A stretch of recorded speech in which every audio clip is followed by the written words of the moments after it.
محبت اہل بیت کی محبت کسی نعرے کا نام نہیں، محبت کسی بہت بڑی لمبی چوڑی تقریر کا نام نہیں، محبت تو اندر کا جذبہ ہے، اندر کا جذبہ ہے۔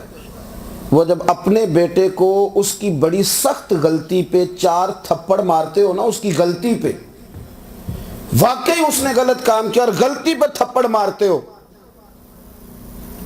اور پھر خود جا کے دوسرے کمرے میں رونے لگ جاتے ہو نا، حالانکہ اس نے غلطی کی تھی، اسے مارا، اور جب روتے ہو نا ساتھ والے کمرے میں، اس کا نام محبت ہے۔ اس کی غلطی بھی اسے مارا ہے لیکن آنسو، اس کا نام۔ بیٹی جو تھی وہ B S C M S C اس نے کی تھی، اماں اس کی روز کہتی تھی کہ پتر سویرے جلدی اٹھا کر، میں تو سہ لیتی ہوں، ساس نہیں تیری سہے گی۔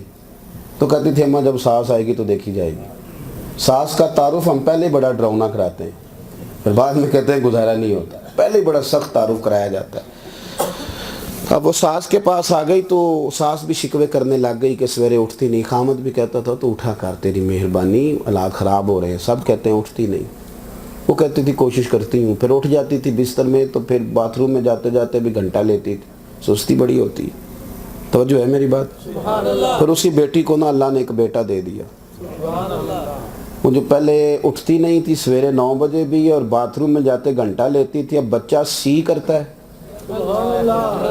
تو 1 منٹ میں جا کے دودھ ڈال کے واپس بھی آ جاتی ہے۔ اب اسے پوچھو آنکھ کیسے کھولی، تو اس کا نام محبت ہے، اس کا نام محبت اہل بیت، محبت صحابہ نہ رہ گئی نعروں میں۔ سارا محرم شریف محبت اہل بیت بیان کرنے والا میری طرح کا تگڑا بندہ کوئی سے پوچھے کہ تو نے پورے محرم میں کسی سید کے دروازے پہ دستک جا کے 100 روپیہ نذرانہ پیش کیا صرف اس نیت سے کہ مدینے والے نبی راضی ہو جائیں گے، فقط اس نیت سے کبھی کسی سید کے ہاتھ چومے، اسی چکر میں پڑا رہا کہ میں تو علامہ صاحب ہوں، میں تو مولوی صاحب ہوں، میری تو خود دستبوسی کرنی چاہیے۔ محبت تو جذبہ ہے، وہ تو کر گزرتی ہے۔